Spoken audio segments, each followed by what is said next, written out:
ASMR Shark here, and I am back with another video. I am actually testing out the new Yeti microphone that I just got from Amazon, and I am pretty excited about it. But this is my first time using it, so I do apologize if the sound is a little off. I'm not sure if the background noise is going to affect your enjoyment, but I really hope it does not.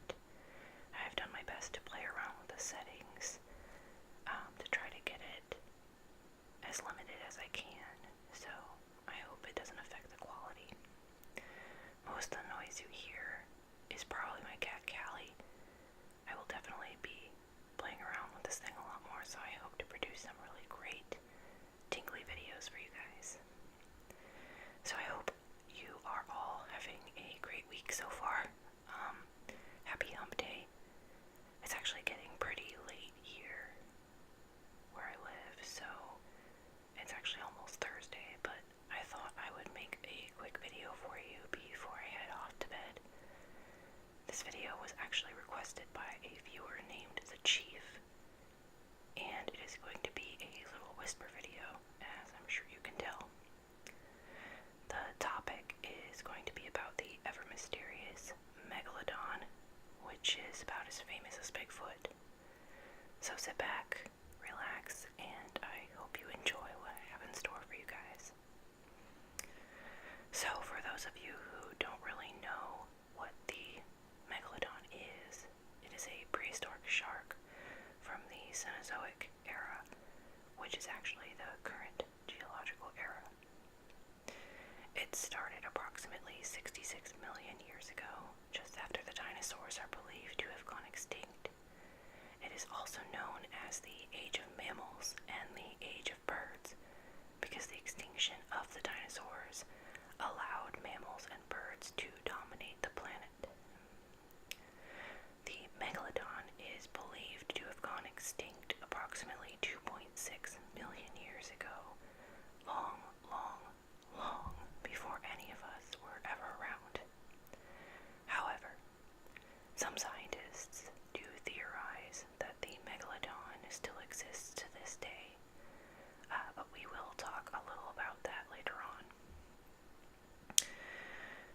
As some of you may have guessed, based off of my channel name, I absolutely love sharks. I find them to be incredibly fascinating, and learning about them is so interesting to me. I even have a shark tattoo on my inner left bicep, so I guess you can say I'm pretty much a shark nerd, if that's a thing. If it's not, it is now. The Megalodon is regarded as one of the largest and most powerful predators in vertebrate history. They are believed to have reached 50 to 70 feet in length, which is longer than 3 great white sharks combined, unless we're referring to Jaws, which was an unrealistic 30-foot great white, but that's beside the point. A shark as large as a Megalodon is pretty terrifying to imagine. I know I wouldn't want to come across one while swimming. I would definitely be a goner. Honestly, I wouldn't even bother trying to get away. I would just surrender and let it eat me. Anyway, Megalodons had 5 rows of more than 270 teeth that grew to be more than 7 inches in length, which is pretty crazy. One thing that I find fascinating about most sharks is the way their teeth are immediately replaced by a tooth sitting directly behind the one that falls out. I think that's pretty awesome. In 2008, scientists estimated the bite force of the Megalodon to be between 24,000 and 41,000 pounds of force. That is 10 times the bite force of a great white.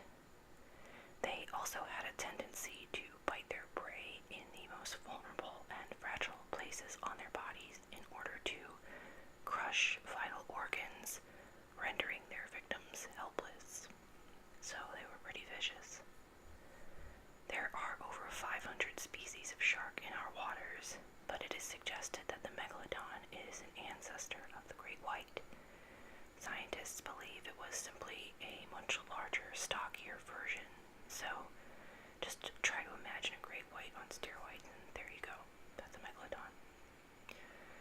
Megalodons are believed to have been found in subtropical and temperate climates, which means they preferred warmer waters. Many divers in my home state of Florida have found fossilized megalodon teeth, particularly off the coast of places like Venice, Florida, not Italy, which is known for being the unofficial shark tooth capital of the world.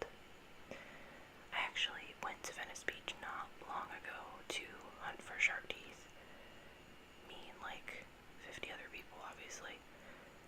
And I was able to collect about 50 to 60 teeth, so I thought that was pretty awesome. One of them was actually so small that the only reason I found it was because I stepped on it and it went straight into my toe. When I pulled it out, it was one of the tiniest shark teeth I had ever seen. Like, it was about the size of like a head of a needle or something. If you're ever in the part of Florida and you like sharks, I really suggest visiting Venice Beach. I was actually lucky enough to have been given a genuine fossilized megalodon tooth that was found in the waters off of Venice Beach, and it is estimated, I think, to be about 12 million years old, which is pretty cool. It measures about 4 inches in length, which isn't the biggest, but it's still pretty huge. Just imagine 270 of those biting down on you. No thank you. Now, the curiosity surrounding the megalodon's existence sparks a lot of controversy in the scientific community. I would say that the majority of scientists are pretty firm in their belief that the megalodon has been extinct for quite some time, but there are some people who believe the megalodon does in fact exist to this day. However, if that were the case, then where are they? If they're out there, why are we not seeing them?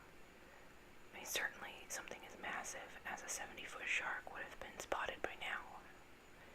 As much as I would like to personally believe in their existence, it is kind of difficult to do so when there have been no documented sightings or anything.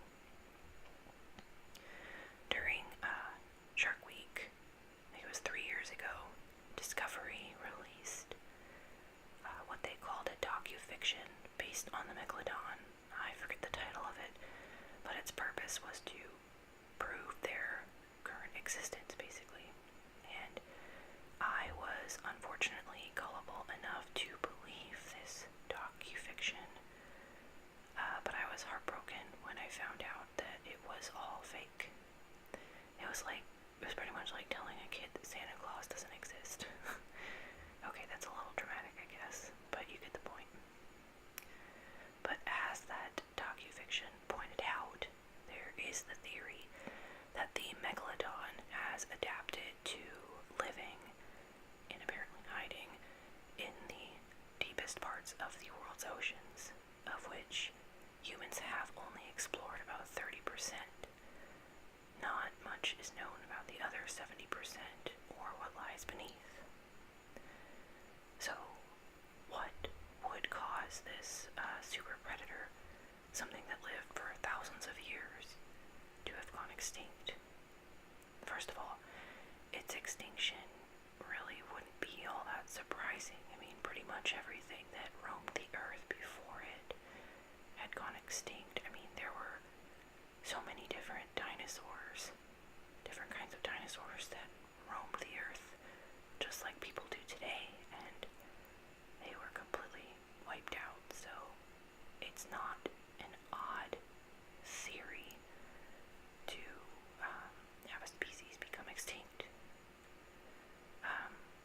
Most scientists believe their extinction was a result of the cooling ocean temperature as a result of the ice ages. Like I said before, megalodons preferred warmer waters, so the drop in temperature probably affected them pretty directly, as well as like their nursing grounds.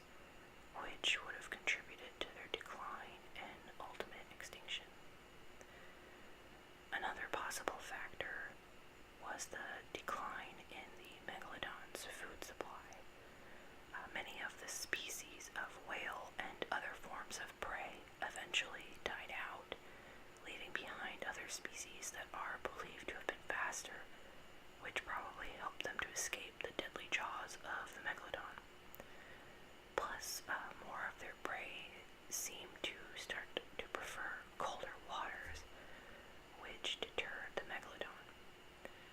The Megalodon was too large a shark to sustain itself on the rapidly declining tropical food supply, and without the proper food supply, their extinction obviously would have been inevitable.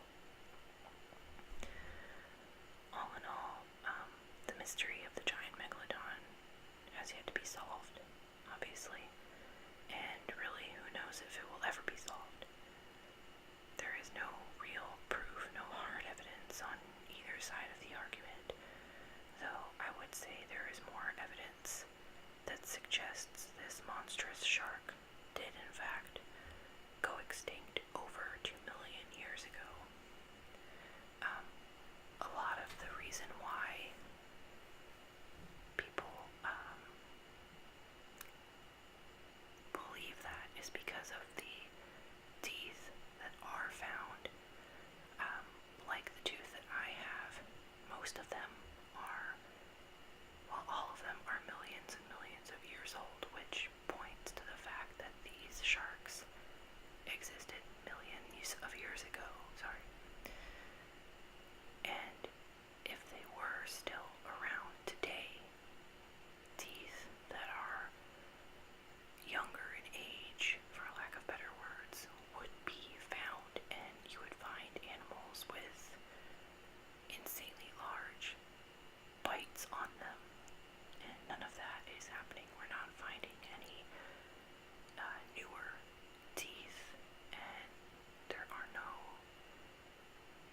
animals being found that seem to be attacked by megalodons. So that's something that kind of supports the extinction theory. Even so, I mean, it is kind of fun to imagine that the megalodon is still out there, lurking in the deepest, darkest parts of the ocean.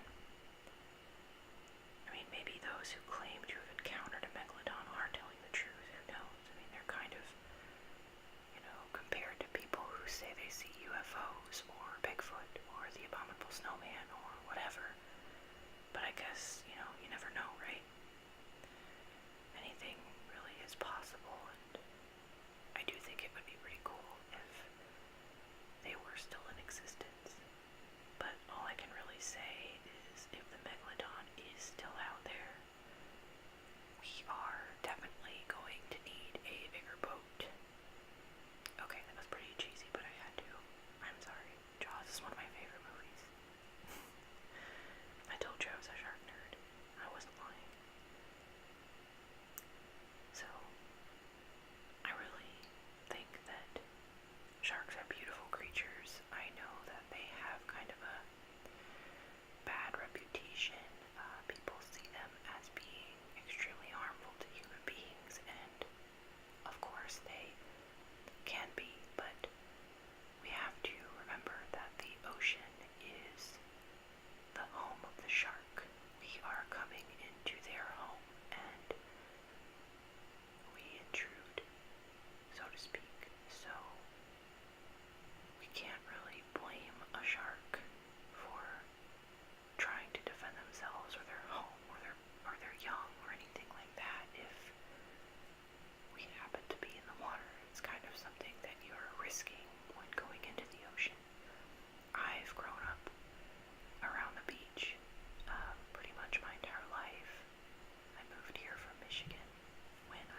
this past weekend was the 4th of July, and I went to the beach, and I was really, really uneasy when in the water, just because you never know. I mean, they're really swimming around us all the time, and the water in the Gulf of Mexico is kind of murky sometimes, so you can't always see the bottom, so you don't really know, but it's just a risk you take. I don't know. I think that people need to have more respect for sharks. I understand it's a tragedy when something bad happens, but that can happen in and out of the water. Obviously not shark attacks, but a tragedy is what I mean. That can happen at any point, anywhere. It's not the shark's fault. Anyways, that was kind of a little rant about sharks. So, alright, well, that's it for tonight, guys. Thank you so much for watching. I really hope that you enjoyed this video. If you did, please like it and subscribe to my channel. I look forward to making more awesome ASMR videos for you guys. I am always open to video requests and suggestions. You can leave them in the comments below. This channel is still pretty new for me, so I'm sure I have a lot of kinks to work out, and I still get a little bit nervous, but hopefully that'll get better with practice. Any advice or feedback is always welcomed. I have really enjoyed this, and I hope you enjoy it too. I hope you find my videos to be relaxing, and I hope that they can benefit you in some way. I love interacting with you guys, and I will always do my best to respond to your comments as quickly as I can. You guys are great, and I truly love you all. So I hope you guys have a good night, or day, depending on where you're at in the world. For me, it is nighttime, and it's way past my bedtime, so I have to say